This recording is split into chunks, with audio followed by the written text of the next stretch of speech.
बिस्मिल्लाहिर्रहमानिर्रहीम। नाज़रीन अस्सलाम वालेकुम, मैं हूँ इमरान वसीम।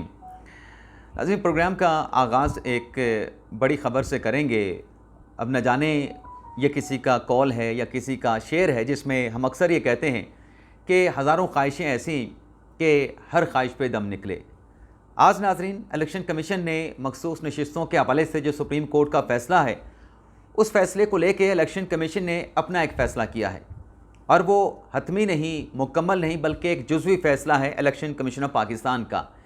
लेकिन इस फ़ैसले का तहरीक इंसाफ ने फ़ौरी तौर पे खैर मकदम कर दिया और तहरीक इंसाफ के इस खैर मकदम करने पे वो मिसाल सादक आती है कि एक मरतबा फिर तहरीक इंसाफ जो है वो मिठाई खाने में, रसगुल्ले खाने में, गुलाब जामुन खाने में जैसे जल्दबाजी कर बैठी है। अब इलेक्शन कमीशन का आज का फ़ैसला दरअसल है क्या और तहरीक इंसाफ कैसे जल्दबाजी कर बैठी है इस फैसले का खैर मकदम करने पर, एक तो इस खबर की जो डिटेल हैं वो आपके साथ हम शेयर करेंगे। इसके अलावा नाज़रीन, आर्मी चीफ आसिम मुनीर शाह साहब के हवाले से एक बड़ी अहम खबर है, उसकी डिटेल भी प्रोग्राम में आपके साथ हम शेयर करेंगे। और नवाज शरीफ, बिलावल भुट्टो ज़रदारी और इमरान खान के माबैन मुज़ाकरात का क्या मामला है। तीनों बैठेंगे और आपस में मुज़ाकरात करेंगे। ये सब कुछ कौन करेगा, इस पर भी बड़ी अहम डिटेल्स हैं जो आपके साथ प्रोग्राम में हम शेयर करने जा रहे हैं। और नाज़रीन, एक और जो बड़ी ख़बर है वो ये है कि chief justice of Pakistan justice काजी फ़ायसा ने जस्टिस अत्तर मिनल्ला साहब को, जो कि मखसूस नशिस्तों के फ़ैसले में अक्सरियती जज साहबान के साथ थे, उन्हें आइन और कानून का सबक पढ़ाया है। अब काजी फ़ायसा साहब ने अत्तर मिनल्ला साहब के हवाले से क्या लिखा है, क्या नोट जारी किया है, उसकी डिटेल भी प्रोग्राम में आपके साथ हम शेयर करने जा रहे हैं। लेकिन प्रोग्राम का आगाज़ करने से पहले आप नाज़रीन से दरख्वास्त करेंगे कि चैनल को सब्सक्राइब कर लें, बेल आइकॉन का बटन प्रेस करें और अगर आपको हमारी वीडियो पसंद आती है तो इसको लाइक भी करें और अपने दोस्तों के साथ शेयर भी करें। पहली खबर नाज़रीन जिससे हम अपने व्लॉग का आगाज़ करेंगे, आज नाज़रीन सुप्रीम कोर्ट ऑफ पाकिस्तान में एक आर्टिकल 184(3) की पटिशन एक दरख्वास्त गुजार हैं काजी मोहम्मद सलीम, उनकी जानिब से दायर की गई, जिसमें इमरान खान को फ़रीक बनाया गया है, जिसमें नवाज शरीफ को फ़रीक बनाया गया है, जिसमें बिलावल भुट्टो ज़रदारी को फ़रीक बनाया गया है। इस दरख्वास्त में नाज़रीन काजी मोहम्मद सलीम ये कहते हैं कि 6 जून को बानी PTI इमरान खान के सामने नैब तरामीम केस में पेश हुए और उसमें चीफ जस्टिस काजी फ़ायसा ने इमरान खान को तजवीज़ पेश की कि मुल्क में जो इस वक्त के हालात हैं, जो एक पॉलिटिकल इम्पास है और इकनॉमिकल इम्पास है, आप सियासी लोगों के साथ बैठ के क्यों मुज़ाकरात नहीं करते। और काजी मोहम्मद सलीम ये भी लिखते हैं कि अदालत की जानिब से इमरान खान साहब को कहा गया कि सियासी लोग आपस में एक दूसरे के दुश्मन क्यों बन गए हैं। और जैसे जमाल खान मंदोखेल के उस रिमार्क्स का भी हवाला दिया गया जिसमें मंदोखेल साहब ने कहा था कि जब आग लगी हो तो ये नहीं देखा जाता कि जो पानी उस पर डाला जा रहा है वो पाक है या नापाक है, पहले आग बुझाई जाती है। तो ये काजी मोहम्मद सलीम साहब सुप्रीम कोर्ट में अपनी पटिशन लेके आए हैं और वो कहते हैं कि मुल्क के जो हालात हैं वो ख़तरनाक नहज पे पहुँच चुके हैं। सियासी अदम इस्तेहकाम भी है, मुआशी अदम इस्तेहकाम भी है, अवाम भी परेशान हैं। तो इमरान खान को जब अदालत ने एडवाइस किया कि आप अपने सियासी लोगों के साथ बैठ के मुज़ाकरात करें, तो 6 जून की उस समाअत के कुछ रोज़ के बाद मीडिया पे ये रिपोर्ट किया गया कि इमरान खान की तरफ से chief justice of Pakistan justice काजी फ़ायसा को एक ख़त लिखा गया है जिसमें इमरान खान ने अपने सियासी मुखालफिन के साथ बातचीत पर आमादगी का यानी विलिंगनेस का इजहार किया है। अब इस पटिशन में काजी मोहम्मद सलीम सुप्रीम कोर्ट से कह रहे हैं कि आप ऐसा करें, ये जो इमरान खान हैं, ये जो नवाज शरीफ हैं, बिलावल भुट्टो ज़रदारी हैं, आप इनको ग्रैंड डायलॉग के लिए एक टेबल पे बिठाएं और सुप्रीम कोर्ट इस ग्रैंड मुज़ाकरात को होस्ट करे और सुपरविजन करे। यानी काजी मोहम्मद सलीम ये कह रहे हैं कि सुप्रीम कोर्ट ये बेड़ा उठाए, जो मुज़ाकरात की तजवीज़ आपने इमरान खान साहब को दी, आप इमरान खान को भी बिठाएँ, आप नवाज शरीफ को भी बिठाएँ, आप बिलावल भुट्टो ज़रदारी को भी बिठाएँ, अपने सुपरविजन में आप इनको बिठाएँ और ये मुल्क की तरक्की का नेशनल एजेंडा तय करके मुज़ाकरात की टेबल से उठें। तो ये दरख्वास्त नाज़रीन आज सुप्रीम कोर्ट में दायर की गई है। देखते हैं इस दरख्वास्त पे क्या डेवलपमेंट होती है। इसके अलावा नाज़रीन, लाहौर हाई कोर्ट ने आज साबिक़ वज़ीर आज़म इमरान खान के ख़िलाफ़ 9 मई को जो 12 मुकदमात हैं उसमें इमरान खान का जो जिस्मानी रिमांड है वो अदालत की जानिब से कलअदम करार दे दिया गया है। दौरान समाअत नाज़रीन जैसे तारिक सलीम शेख की जानिब से कहा गया कि इमरान खान को फ़ोटोग्रामिक टेस्ट के लिए फोर्स तो नहीं कर सकते, उनकी मर्ज़ी है वो टेस्ट करवाएँ या ना कराएँ। जबकि जस्टिस अनवारुल हक ने कहा कि ने रिमार्क्स दिए कि आपको ये कब ख्याल आया कि आपने मॉडर्न डिवाइसेस की तरफ जाना है और इमरान खान का वॉइस मैचिंग टेस्ट लेना है, आपने फ़ोटोग्रामेट्री टेस्ट लेना है और बाकी टेस्ट लेने हैं। जिसमें नाज़रीन जो प्रोसिक्यूटर थे पंजाब के फ़राद अली शाह, उनकी तरफ से दलाइल में कहा गया कि फोटोग्रामिक टेस्ट की सहूलत जेल के अंदर ही है, बाहर से नहीं लाया जाता। इस मौके पे प्रोसिक्यूशन को पूरा मौका ना देना ज़्यादती होगी। आखिर में सारा इल्ज़ाम प्रोसिक्यूटर पे डाल दिया जाता है कि प्रोसिक्यूशन अपना केस जो है वो साबित करने में नाकाम रही। बाद अज़ा नाज़रीन, अदालत की जानिब से कहा गया कि देखें, धमकियाँ तो हमें भी मिलती हैं, बल्कि बहुत ज़्यादा धमकियाँ मिलती हैं। जस्टिस अनवारुल हक ने कहा कि आप तो मुल्ज़म को किसी दूसरी जगह पर ले जा नहीं सकते। आप जिन चीज़ों की रिकवरी की बात कर रहे हैं, जब आप मुल्ज़म को के साथ ट्रैवल नहीं कर सकते तो उससे रिकवरी क्या करेंगे। जस्टिस अनवारुल हक ने कहा कि तफ्तीशी मुल्ज़म को कहीं लेकर जा नहीं सकता, तो ये मोबाइल बरामद कैसे कराएगा। इसी बात पे आ जाएं तो आप ये मोबाइल कैसे रिकवर करेंगे, जबकि मुल्ज़म तो जेल में है। लेकिन बहरहाल अदालत ने 12 मई के मुकदमात में इमरान खान साहब की जो जिस्मानी रिमांड था उसको कलअदम करार दे दिया। और अब देखना ये है कि जब इस केस का तफसीली फ़ैसला आएगा तो इन केसेस में इमरान खान साहब की जो गिरफ्तारी डाली गई है, आया कि वो गिरफ्तारी बरकरार है या फिर अदालत की जानिब से उस गिरफ्तारी को भी सेटिसाइड कर दिया जाता है। इसके अलावा नाज़रीन, 190 मिलियन पाउंड केस में जो परवेज़ खटक ने अपने बयान की तस्हीह के लिए एक दरख्वास्त दायर की थी, उसे एहतसाब अदालत के जज हैं मोहम्मद अली वड़ाइच की जानिब से उस दरख्वास्त को रद्द कर दिया गया है, जिसमें अदालत ने यह लिखा है कि 20 जुलाई को भी परवेज़ खटक की जानिब से बयान में तस्हीह की दरख्वास्त दायर की गई थी, जिसे मुस्तरद कर दिया गया था। 20 जुलाई के बाद अब दोबारा एक दरख्वास्त 22 जुलाई को परवेज़ खटक ने अदालत में दायर की है अपने बयान की तस्हीह के लिए। परवेज़ खटक के बयान की तस्हीह की दरख्वास्त मुस्तरद की जाती है। काबीना मीटिंग में उस वक्त के वज़ीर-ए-आज़म ने इसरार पर बंद लिफाफे में एजेंडा मंजूर किया था। ये परवेज़ खटक ने स्टेटमेंट दिया था कि इसको बयान में शामिल किया जाए, लेकिन अदालत ने यह परवेज़ खटक की दरख्वास्त को रद्द कर दिया। अब आज नाज़रीन आ जाते हैं कि जो chief justice of Pakistan justice Qazi Faez Isa ने अत्तर मिनल्ला साहब को आइन और कानून का सबक पढ़ाया है। पहले आपको इस मामले के नाज़रीन पस मंज़र में आपको बता दूँ ताकि ख़बर जो है एक्चुअल उसको समझने में आपको आसानी रहे। मामला नाज़रीन ये है कि शाहताज शुगर मिल का एक केस था सुप्रीम कोर्ट ऑफ पाकिस्तान में, जिसमें जो इलेक्शन जो फेडरल एक्ट है एक्साइज का 2005 का, उसका जो सेक्शन 3 है उसकी वायरिस को चैलेंज किया गया था। अब उस अपील में सुप्रीम कोर्ट ने रिलीफ तो दिया, जो फैसला है उस पर फैसला तो अपना दिया, लेकिन 2 लाइनें जस्टिस अत्तर मिनल्ला साहब ने इस फैसले में ऐसे लिखी, जिसमें अत्तर मिनल्ला साहब ने कहा कि जब एक हाई कोर्ट ने फैसला दे दिया, यानी लाहौर हाई कोर्ट ने जब फैसला दे दिया, तो सिंध हाई कोर्ट पे वो फैसला बाइंडिंग था, और सिंध हाई कोर्ट उस लाहौर हाई कोर्ट के फैसले की रोशनी में जो फेडरल एक्साइज एक्ट के तहत जारी किया गया नोटिफिकेशन था उसको कलअदम करार नहीं दे सकते थे। अब इन 2 जुमलों पे सिर्फ पार्शल चीफ जस्टिस काजी फ़ाइज़ा ने अत्तर मिनल्ला साहब के फैसले से इख्तलाफ किया है। काजी फ़ाइज़ा साहब ने अपने फैसले में यह लिखा कि जो आइन का आर्टिकल 189 है उसके तहत जो सुप्रीम कोर्ट का फैसला होता है वो मुल्क भर की तमाम अदालतों पर बाइंडिंग होता है। मुल्क भर की तमाम हाई कोर्ट्स, मुल्क भर की तमाम जो लोअर कोर्ट्स हैं वो सुप्रीम कोर्ट के फैसले पर एक्ट अपॉन करने की, उस पर उसकी पैरवी करने की, उन फैसलों का उन अदालतों पे इतलाक़ होता है, वो पाबंद होती हैं। लेकिन आइन का आर्टिकल 201 जो है, जो कि हाई कोर्ट्स के हवाले से है, उसमें वाज़े तौर पे लिखा गया है कि जो हाई कोर्ट है, किसी भी हाई कोर्ट का जो भी फैसला होगा वो उसके नीचे, यानी अगर हाई कोर्ट का फैसला है तो उस हाई कोर्ट के नीचे जो लोअर जुडिशरी है पूरे पंजाब की, हाई कोर्ट का वह फैसला उस पूरे पंजाब की लोअर जुडिशरी पर जो है वो उसका इतलाक़ होगा।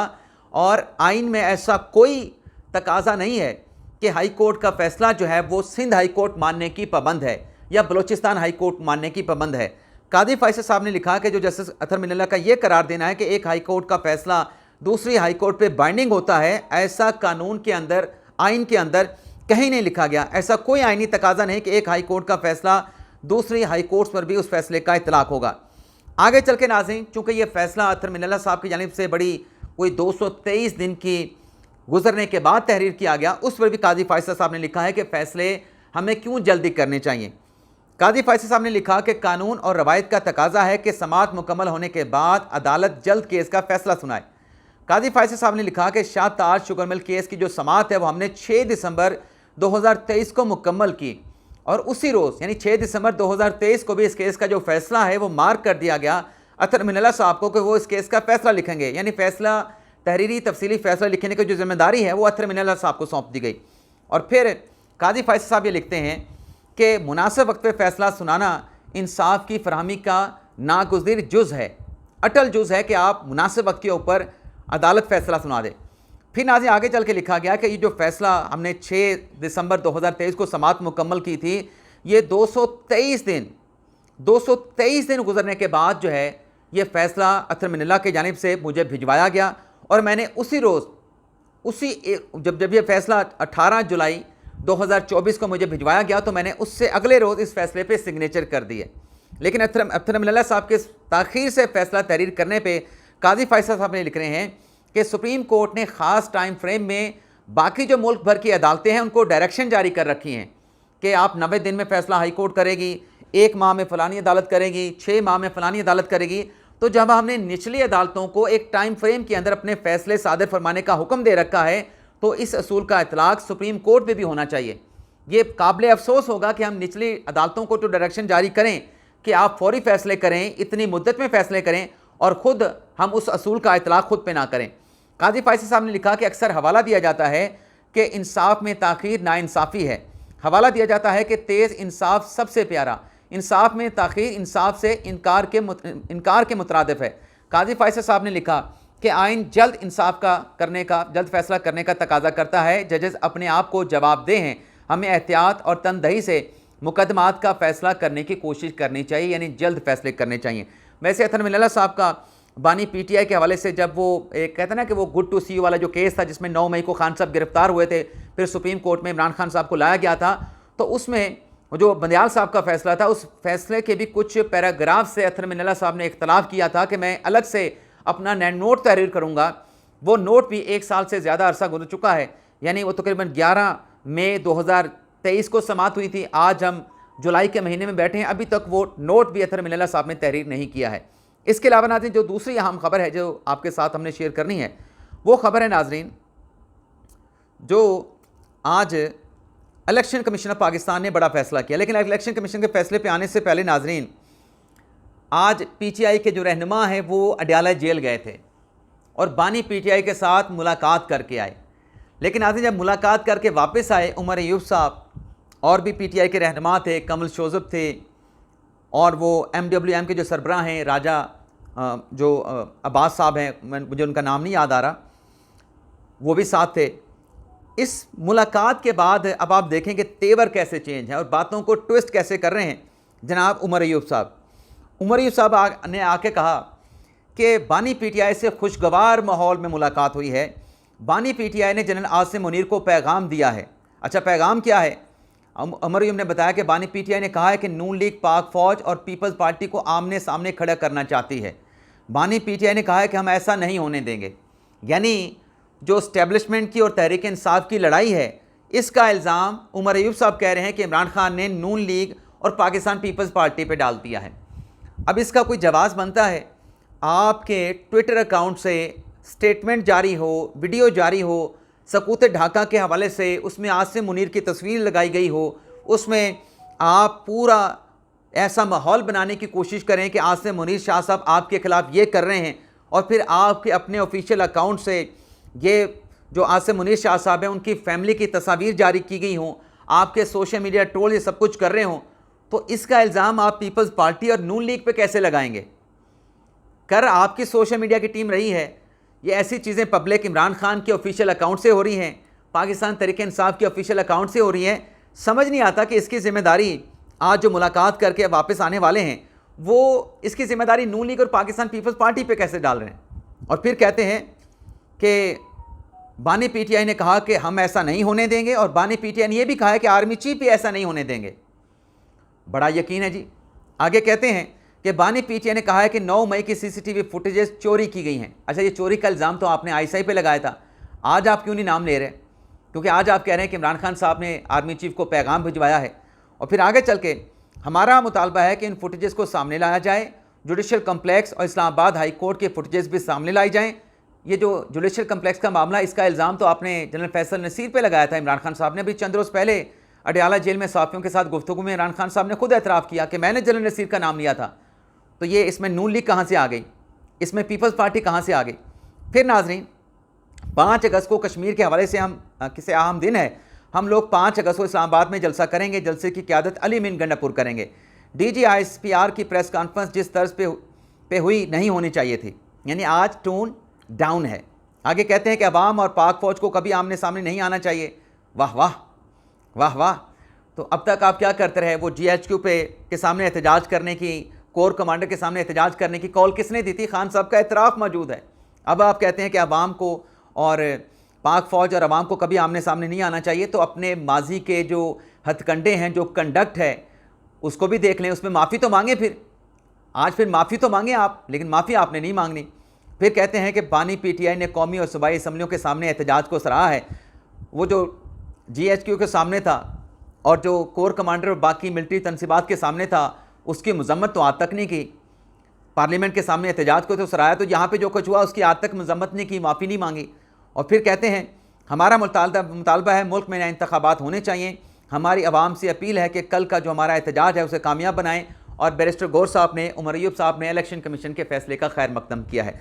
अब नाज़रीन, इलेक्शन कमीशन ने क्या फ़ैसला किया है?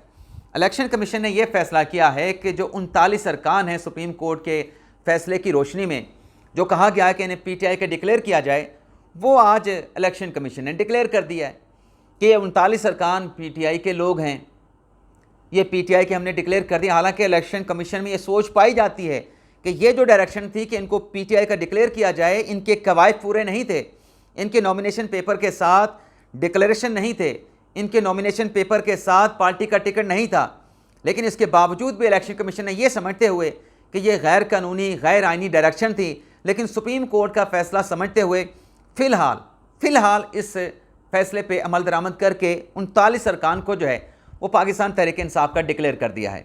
लेकिन आज बात ख़त्म नहीं होती। 39 के हवाले से अभी कुछ और भी सफ़ात हैं, कुछ और भी चैप्टर्स हैं जो खुलने हैं। सवाल यह है कि इन 39 के ऊपर तहरीक इंसाफ को मखसूस नशिस्तें मिलेंगी, कब मिलेंगी, कैसे मिलेंगी और क्या फड्डा पड़ेगा? अभी नाज़रीन बहुत सारी चीज़ें रहती हैं। ये सिर्फ अभी 39 अरकान को नोटिफाई PTI का डिक्लेयर किया गया है, मखसूस नशिस्तें नहीं दी गई। फिर नाज़रीन जो बाकी 41 हैं जो इलेक्शन कमीशन को हुक्म दिया कि ये अपना बयान अल्फी जमा कराएंगे, अपनी पार्टी वाबस्तगी बताएंगे, तो 41 ने तो अपने दस्तावेज़ात जमा करवा दी हैं। उस पर आज इलेक्शन कमीशन ने सुप्रीम कोर्ट से रिजू कर लिया है और सुप्रीम कोर्ट से ये कहा है कि 41 ने डॉक्यूमेंट्स तो जमा करवा दिए, लेकिन अपनी पार्टी वाबस्तगी तहरीक इंसाफ की बताई है। लेकिन साथ में उन 41 सरकार ने यह कहा है कि उनकी कन्फर्मेशन जो है, पार्टी वाबस्तगी कन्फर्मेशन जो है, वो पाकिस्तान तहरीक इंसाफ करेगी। इलेक्शन कमीशन ने सुप्रीम कोर्ट से रिजू करके रजिस्ट्रार ऑफिस को, रजिस्ट्रार सुप्रीम कोर्ट को दरख्वास्त दी है, वजाहत की कि अब तहरीक इंसाफ इसकी कन्फर्मेशन कैसे करेगी। तहरीक इंसाफ का ढांचा ही नहीं है, तहरीक इंसाफ का कोई स्ट्रक्चर ही नहीं है, तहरीक इंसाफ का कोई चेयरमैन इलेक्शन कमीशन के रिकॉर्ड में है ही नहीं, बैरिस्टर गौर चेयरमैन नहीं है, तो इसमें हम करें क्या? इसमें इबहाम मौजूद है, आप इस मामले की निशानदेही कर दें। तो देखते हैं, पहले तो नजरसानी के लिए जज दस्तयाब नहीं थे, अब वजाहत के लिए इलेक्शन कमीशन आया है, देखते हैं इस पर क्या फ़ैसला होता है। इजाज़त चाहते हैं नाज़रीन, अल्लाह हाफ़िज़।